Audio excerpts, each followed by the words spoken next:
नमस्कार, the wire में आपका स्वागत है। मैं श्रावस्ती दासगुप्ता।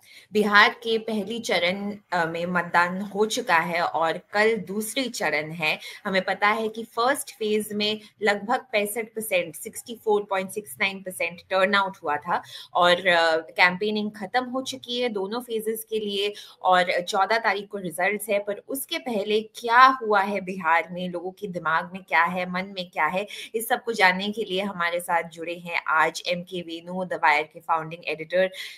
वेणु, बहुत बहुत धन्यवाद हमारे साथ जुड़ने के लिए।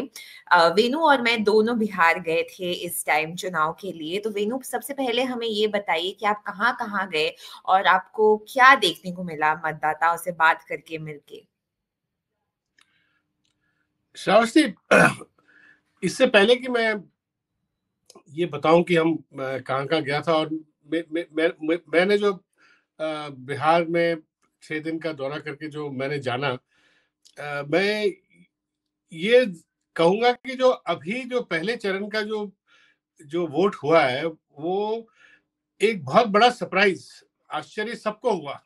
सब पार्टियों को हुआ, बीजेपी को खुद को, जेडी एनडीए को भी हुआ, शायद महागठबंधन को भी बहुत बड़ा आश्चर्य हुआ कि और पॉलिटिकल पंडित्स को भी ये बड़ा सरप्राइज था कि वोटिंग परसेंटेज पहले पिछले चुनाव की तुलना में कहीं ज्यादा हुई है। वोटिंग परसेंटेज इतना, कई लोगों ने इसको अनप्रेसिडेंटेड भी बोला है, अप्रत्याशित भी भी कहा है कि इतना इतना वोटिंग परसेंटेज में इतनी बढ़ोतरी हुई है, ये बिहार में पहले नहीं देखा गया। मेरे ख्याल 8-8.5% क्या आंकड़े बताते थे जो बड़ा है पहले पिछले चुनाव के तुलना में। तो और ये इसका एब्सोल्यूट नंबर कुछ मेरे ख्याल 43 लाख 43 लाख वोट ज्यादा पड़ी हैं इस बारी पिछले वोटों की तुलना में।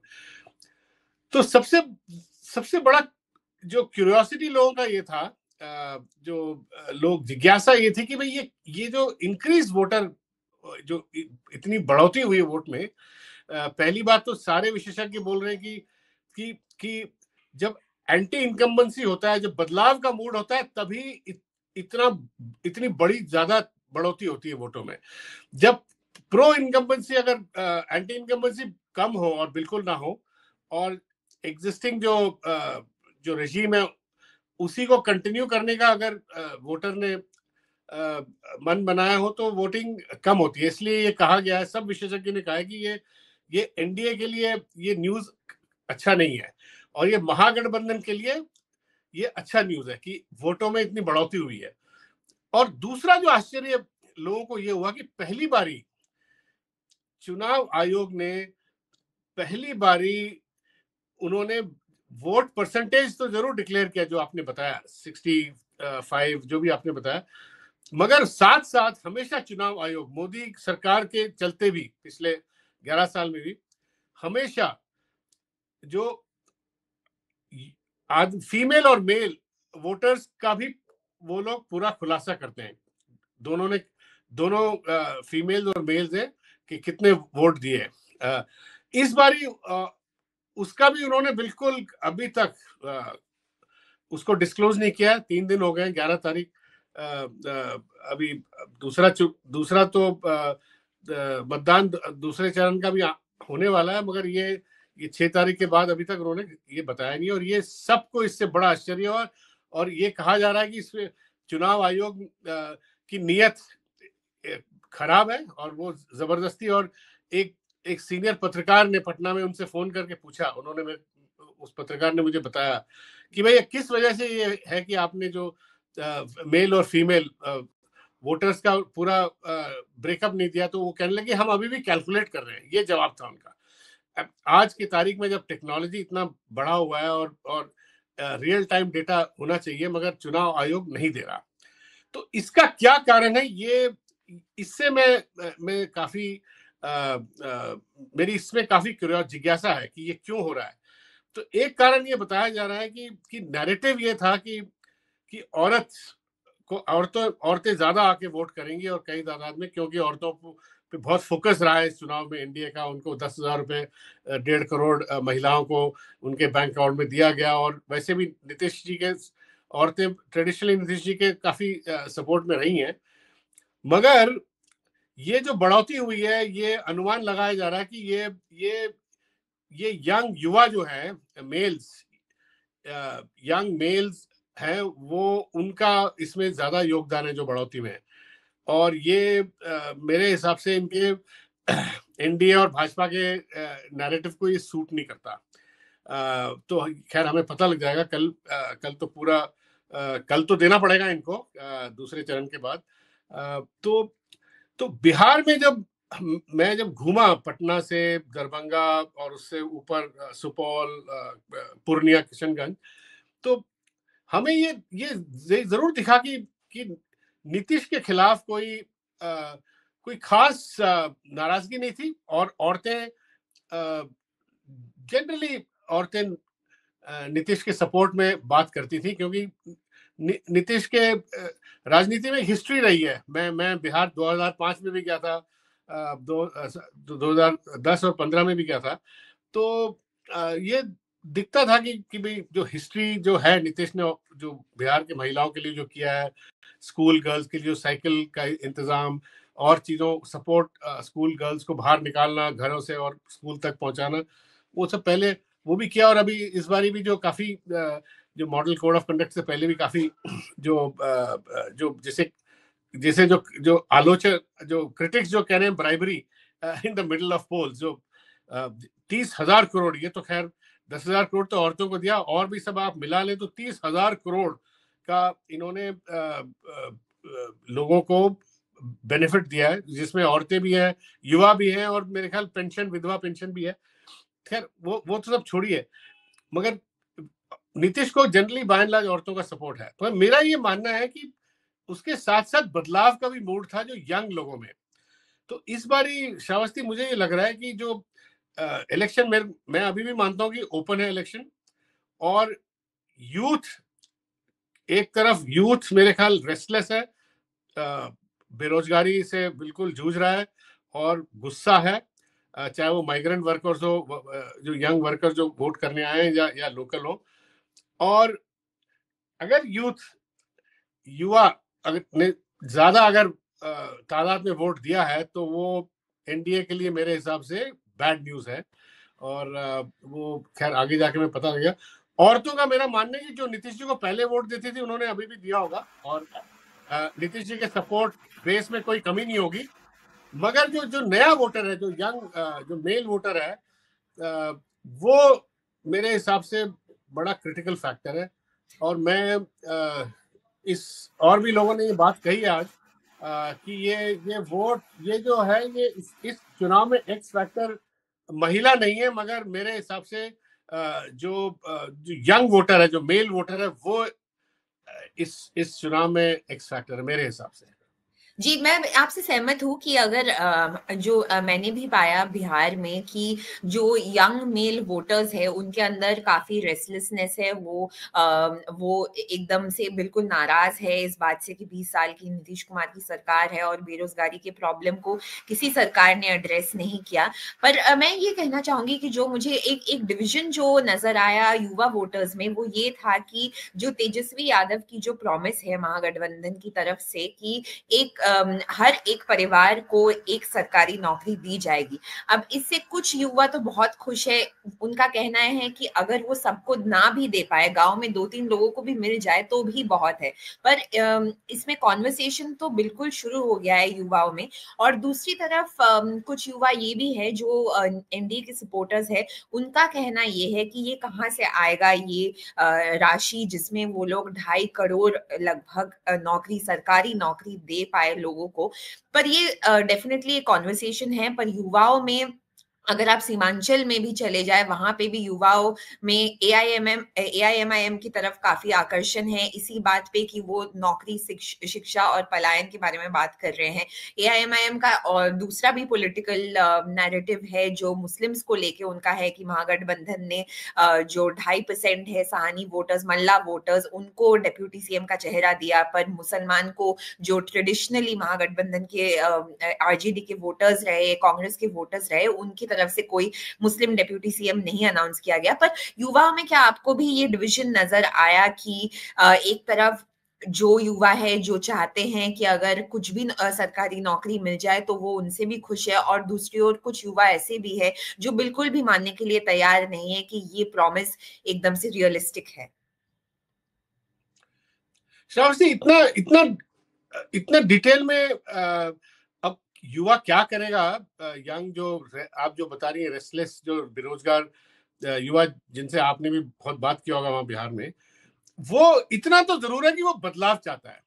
अब कहाँ जाएगा इसका इसका अभी अंदाजा लगाना मुश्किल है, क्योंकि कुछ इसका इस युवा का कुछ तबका थोड़ा जन स्वराज से भी थोड़ा उसकी तरफ भी आकर्षित है। क्योंकि मैंने ऐसे कई जो माइग्रेंट लेबर, खासकर जो दिल्ली, मैं जब पटना जाने से पहले दिल्ली में यहाँ पे कुछ मैंने बिहारी जो कंस्ट्रक्शन वर्कर से बात किया, तो कई लोग कह रहे थे कि हम जा रहे हैं पटना, मगर हम जन स्वराज को वोट देने जा रहे हैं, क्योंकि वो बात डेवलपमेंट की कर रहा है और वो बात पलायन रोकने की कर रहा है। बिहार के युवा को वहां रोजगार देने की बात कर रहा है। तो अब ये बात तेजस्वी भी कर रहे हैं, और मैंने देखा ये बात तो मोदी जी भी, मैंने नवादा में मोदी का एक बड़े रैली में देखा, वो भी प्रशांत किशोर के इश्यूज को वो भी ही वाज आल्सो अडॉप्टिंग कि हम भी पलायन रोकेंगे, हम जो छठ के लिए आ रहे हैं उनको, युवा को वापस नहीं जाने देंगे। तो वहां पे ये बात तो मानना पड़ेगा कि प्रशांत किशोर ने जो इश्यू उठाया है वो उससे एक नैरेटिव सेट हुआ है, और युवाओं में भी उससे वो युवा भी उससे उत्साहित है और एक्साइटेड है। और फिर आप देखिएगा जो कास्ट के बेसिस पे वोट तो पड़ेगा, जो तेजस्वी को जो पिछले बारी चुनाव में जो जितने वोट मिले थे वो तो अभी भी मिलेंगे, जो भी 23% जो उनको मिला था। He was a single largest vote getter. उनकी सीटें भी सिंगल लार्जेस्ट थी, मेरे ख्याल 75 सीटें उनकी आई थी। तो जो तेजस्वी का जो सोशल कोलिशन है, वो मेरे हिसाब से अगर आप युवाओं के कॉन्टेक्स्ट में देखें, वो नहीं टूटा है, वो युवा उनके साथ है। इफ एनीथिंग जो आप कह रही हैं, जो उसमें शायद ये जो दो पार्टियां उनके साथ जुड़ी हैं, जो अपने मुकेश उनकी पार्टी, और दूसरा जो गुप्ता है उनकी जो पार्टी है, जो श्रमिकों की पार्टी, ये सुनने में आया कि गुप्ता तो जरूर जीतेंगे जहां से वो लड़ रहे हैं, मेरे ख्याल शहर से या कहां से लड़ रहे हैं। तो वो उनकी जीत पक्की है कह रहे हैं। और वो ये जो वोट है वो तेजस्वी महागठबंधन की तरफ जरूर जाएगा। मुझे लगता है कि मुझे बीजेपी के एक बड़े सीनियर लीडर ने, जिनसे मैं मिला था, जो ऑब्जर्वर के तौर पे वहां आए थे, काफी सीनियर लीडर थे, दूसरे स्टेट से थे, महाराष्ट्र से। उन्होंने मुझे ऑफ द रिकॉर्ड उन्होंने कहा कि जो वोट शेयर जो प्रशांत किशोर को मिलेगा, जितना भी मिलेगा, ओपिनियन पोल्स वगैरह कह रहे हैं 10%, जो भी है 9, 8, 9, 10%, वो उन्होंने कहा कि वो कम से कम 60% से ज्यादा वो बीजेपी एनडीए से आएगा। और ये चीज मुझे मैंने पवन वर्मा से वायर में जो इंटरव्यू किया था, पवन वर्मा ने भी मुझे अलग से बताया कि भाई कम से कम 70% वो एनडीए से ही आएगा। तो ये this is the situation Shravasti. ये जो इक्वेशन है कि वोट्स, जो नए वोट्स वहां महागठबंधन की तरफ, जो प्रशांत किशोर जो एनडीए से खींचेगा, और जो नए जो अलायंस पार्टनर्स हैं महागठबंधन के, वो जो नए वोट्स लाएंगे, सबॉल्टन वोट्स लाएंगे। तो वो अगर देखते हुए अगर आप चलेंगे, तो ये इलेक्शन, ये जो नैरेटिव बनाया जा रहा है, बीजेपी जो बना रही है, जो अमित शाह ने कहा 160, ये वो वाला इलेक्शन नहीं है। ये it is not it's not easy. Election open है, बिल्कुल ओपन है, और बदलाव का मूड है।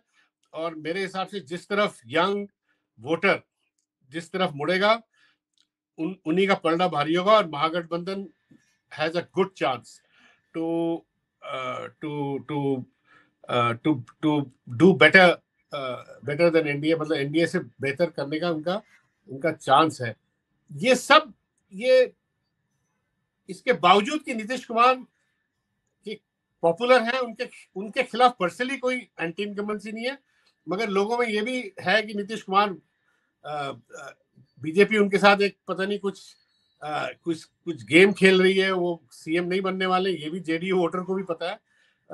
तो ये सारे ऑल दीज थिंग्स ये कॉम्प्लिकेट भी कर देती है सिलेक्शन को। तो मुझे देखते हैं लगता क्या है होता है। एक और एस्पेक्ट जो थोड़ा कॉम्प्लिकेट कर देता है, जो अभी आपने बताया, जैसे जनसुराज है, तो जनसुराज लोगों को कह रही है कि आप जाति से ऊपर उठ के सोचिए। युवाओं को कह रहे हैं कि बिहार में हमेशा इवेंचुअली जातीय समीकरण पे ही वोट डलता है, पर इस बार आप लोग उससे ऊपर उठ के आप नौकरी, शिक्षा, पलायन के बारे में सोचिए। ये सारी पार्टियां आपको अपनी जातियों में ही बांध के रहेगी, पर आप मुद्दों पे बात कीजिए। और जनसुराज का इसी वजह से मेरे ख्याल से काफी आकर्षण युवाओं के बीच में ये इसी वजह से भी है। पर एक और जो मैं पहले बता रही थी, सीमांचल में जो एआईएमआईएम फैक्टर है, तो हमें पता है कि 2020 के चुनाव में 5 सीटें आई थी एआईएमआईएम के, उसके बावजूद 4 उनमें से आरजेडी को ज्वाइन कर लिया था उन एमएलएज ने। इस बार असदुद्दीन ओवैसी 25 सीटों पे लड़ रहे हैं। उनका निशाना एक साथ दोनों बीजेपी और महागठबंधन पे है। कुछ लोगों का कहना है सीमांचल में कि बीजेपी और एआईएमआईएम में ज्यादा अंतर नहीं है, दोनों धर्म की राजनीति कर रही हैं। पर फैक्ट ये भी है कि अगर मुस्लिम युवा वोटर अगर वहां पे बट जाएंगे सीमांचल में, जहां पे लगभग 24 सीट है, तो उसका फायदा बीजेपी को हो सकता है। आप कैसे देखते हैं इसको? श्रावस्ती, इतना फायदा नहीं होगा। जैसे आपने कहा पिछली बार क्या हुआ, जो उनको मिली सीटें वो उधर दूसरी तरफ चली गई। तो वो at the level of MLA के लेवल पे अगर वहां जीतते हैं इनके कैंडिडेट्स, तो शायद वही चीज रिपीट हो जाए जो पिछली बार हुआ, जो आप कह रही थी, एआईएमएम के जो जीते हुए कैंडिडेट दूसरी तरफ चल जाए।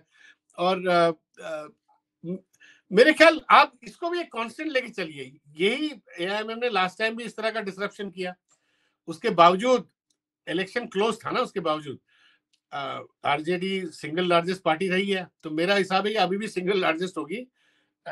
तो ये जो सारे फैक्टर्स हैं, इसको सबस्यूम एक लार्जर नैरेटिव करती है, इन सबको सबस्यूम करती है एक लार्जर नैरेटिव। वो लार्जर नैरेटिव ये है कि जो जैसे मैंने बोला, बदलाव का मूड है, और यूथ किस तरफ, जो युवा किस तरफ जा रहा है, वो बहुत क्रूशियल फैक्टर है। और पीके एनडीए को ज्यादा नुकसान पहुंचा रहा है, ये बहुत क्लियर है। और बाकी बाकी मैं एक और बात मैं कहना चाहता हूं। आपको याद होगा, जो लोक जनशक्ति पार्टी है, वो पिछली बार उन्होंने पता नहीं कुछ 140 सीटें लड़ी थी, और उस लड़ने के बाद हुआ क्या, उनको 1 सीट मिली, और वोट शेयर उनको पता नहीं कुछ 4% के आसपास शायद मिला था। इस बारी मैं दावे से कहता हूं कि प्रशांत किशोर की पार्टी को लोक जनशक्ति पार्टी से ज्यादा वोट शेयर मिलेगा। आई कैन जस्ट लॉजिकली मैं इस कंक्लूजन में पहुंचता हूं कि प्रशांत किशोर को वोट शेयर एलजेपी से ज्यादा मिलेगा। और एलजेपी सीटें भी कम लड़ रही हैं, क्योंकि अब तो वो अलायंस में लड़ रही है ना। और एलजेपी मुझे लगता है कि वीक है। तो कुछ लोग कह रहे थे कि एलजेपी क्योंकि अब साथ लड़ रही है, उससे एनडीए को कुछ फायदा हो सकता है। शायद पिछले इलेक्शन में एलजेपी ने नीतीश कुमार को हर्ट किया था, क्योंकि जहां जहां नीतीश कुमार के जेडीयू के कैंडिडेट थे, वहां एलजेपी भी खड़ी हुई थी। तो उस वजह से नीतीश कुमार का स्ट्राइक रेट बहुत खराब था लास्ट टाइम। 43 सीट्स मिली थी, जबकि वो मेरे ख्याल लड़े थे कुछ 115 के आसपास लड़े थे। बीजेपी का स्ट्राइक रेट लास्ट टाइम बड़ा अच्छा था, 110 सीटें लड़ी थी 2020 में। और मेरे ख्याल उनको कितनी सीटें मिली थी, उनको सीटें मुझे याद नहीं आ रहा, मगर नीतीश जी से कहीं ज्यादा मिली थी सीटें जेडीयू से। और इस बारी बीजेपी, मेरे को लगता है इस बारी बीजेपी का परफॉर्मेंस पिछले बारी से कम अच्छा रहेगा, क्योंकि आपने भी ये महसूस किया होगा, बीजेपी का ज्यादा जिक्र हुआ नहीं है इस बारी। पूरा पूरा जो इलेक्शन है वो नीतीश पे केंद्रित है। और एक बड़ा इंटरेस्टिंग मैंने साइकोलॉजी देखा श्रावस्ती, ये नीतीश, सबको पता है कि ये Nitish Kumar is fading away, वो धीरे उनका करियर खत्म हो रहा है। मगर वो खत्म होते होते उनकी तरफ एक सहानुभूति भी है जो जो उनको एक स्ट्रेंथ भी प्रोवाइड करती है। वो जो सहानुभूति है लोगों की, खासकर महिलाओं की सहानुभूति, वो नीतीश को एक नया ऑरा भी दे रही है, which is presenting the BJP with difficulty because BJP cannot abandon Nitish now. हालांकि जी वो इसी अंदर पे से मैं आपसे चाहते हैं इसी पे मैं आपसे पूछना चाह रही थी कि बीजेपी ने अपना पूरा कैंपेन अपने आप को आगे करके प्रोजेक्ट किया है और नीतीश को साइडलाइन या फिर पीछे करने की कोशिश की है, पर अगर आप वोटर्स के पास जाए, नीतीश अभी भी remains a leading force in Bihar politics और बीजेपी के लिए आसान नहीं हुआ है ये। और जितना भी वो प्रयास किया है उन्होंने ये करने के लिए, नीतीश के वोटर्स और स्ट्रांगली उनके पास खड़े हुए हैं क्योंकि उनको पता है कि बीजेपी क्या करने की कोशिश कर रही है। तो आपको लगता है कि बीजेपी का ये जो पूरा चुनाव के दौरान जो इनका ये जेडीयू के तरफ और नीतीश कुमार की तरफ जो रुख रहा है, इसका नेगेटिव इम्पैक्ट हो सकता है बीजेपी के वोट्स पे?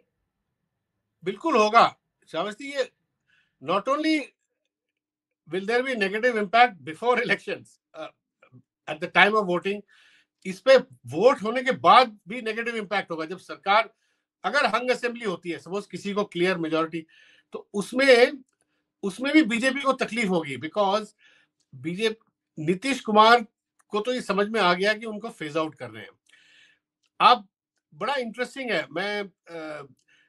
आप इसकी महाराष्ट्र से तुलना कीजिए। बीजेपी का जो स्ट्रैटेजी महाराष्ट्र में क्या था, उन्होंने एक स्ट्रॉन्ग लीडर को वहां से तोड़ा, शिंदे को, और शिंदे के साथ सपोर्ट बेस था अच्छा। इसीलिए जो शिवसेना के जो ओरिजिनल जो पार्टी के जो वो थे, लीडर थे, उद्धव ठाकरे, वो ही वाज हेल्पलेस, वो कुछ कर नहीं पाया। मगर बिहार में सिचुएशन डिफरेंट है। नीतीश के बाद कोई ऐसा लीडर नहीं है। Nitish is the tallest leader, उसके बाद everybody is all, there all pygmies, Lalan Singh, Sanjay Jha, all pygmies. BJP cannot do a Maharashtra in Bihar because वो ये सारे लीडर्स जो सेकंड लेवल लीडर्स है वो बीजेपी के साथ हैं, हम सबको पता है। वो बीजेपी के गोद में बैठे हुए, मगर बीजेपी उनका फायदा नहीं उठा सकती। ये बीजेपी का बड़ा डिलेमा है। और बीजेपी हैज टू पे रिस्पेक्ट, और नीतीश की डिग्निटी को बीजेपी को मेंटेन करके रखना बहुत जरूरी है। और ये उनका सबसे बड़ा, मेरे हिसाब से सबसे बड़ा डिलेमा और सबसे बड़ा डिफीट भी होगा। अगर इनके एनडीए के अंदर अगर कोई इस तरह का कुछ कॉम्प्लिकेटेड सिचुएशन और टेंशन और झगड़े होते हैं, तो बीजेपी को ये रियलाइजेशन है कि Bihar and Bihari voters will not accept BJP as a BJP CM and BJP as a front running, as an entity running the NDA, that they won't accept that. BJP has to play a role, जो पीछे step back करके वो backroom से ही जो कर सकते हैं वो करेंगे। और वो ही मैनिपुलेशन चल रहा है, उनका बैकरूम मैनिपुलेशन चल रहा है। और अभी तक नीतीश को किसी ने सीएम, मोदी जो टॉप लीडर्स हैं, उन्होंने कहा नहीं है कि डेफिनेटिवली कि नीतीश सीएम होंगे। वो ठीक है, थोड़ा वो एम्बिगुअस है, वेग तरीके से कर रहे हैं। तो इसीलिए मेरे को लगता है कि बिहार चुनाव बहुत इंटरेस्टिंग है इस वक्त। और बड़े सारे फैक्टर्स हैं जो बिल्कुल बीजेपी के कंट्रोल में नहीं है। बस एक ही फैक्टर बीजेपी के कंट्रोल में मेरे हिसाब से, वो कहना बहुत जरूरी है, इलेक्शन कमीशन। अब जिस तरह इलेक्शन कमीशन इनके बिल्कुल as an extension of BJP काम कर रहा है।